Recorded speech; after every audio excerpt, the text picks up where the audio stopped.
How does pawn structure affect backward pawns? Imagine a chessboard where each pawn has a story to tell. Each pawn's position can influence the entire game, and among these positions, the concept of backward pawns stands out. A backward pawn is defined as a pawn that is behind its adjacent pawns and cannot be advanced without being captured. This situation can create weaknesses in a player's position, but how does the overall pawn structure contribute to this? First, consider the arrangement of pawns on the board. When pawns are connected, they support each other and create a solid front. However, if a player has a backward pawn, it often indicates that their pawns are not well coordinated.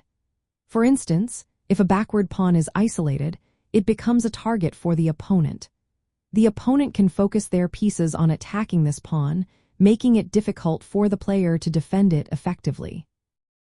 Additionally, the placement of pawns can dictate the flow of the game. In positions where pawns are on adjacent files, the backward pawn can restrict the movement of other pieces. This limitation can hinder the player's ability to develop their pieces actively, leading to a passive position. Conversely, if the pawns are well structured, the player may find ways to support the backward pawn or even advance it, reducing its vulnerability. Moreover, the control of key squares is influenced by pawn structure. A backward pawn often means that the squares in front of it are weak, allowing the opponent to occupy those squares with their pieces. This can lead to a situation where the opponent has better control of the board, making it challenging for the player with the backward pawn to create counterplay. In summary, the relationship between pawn structure and backward pawns is significant.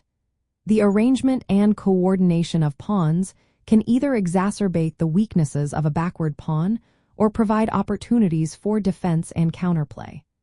Understanding this relationship is essential for players looking to improve their strategic approach in chess.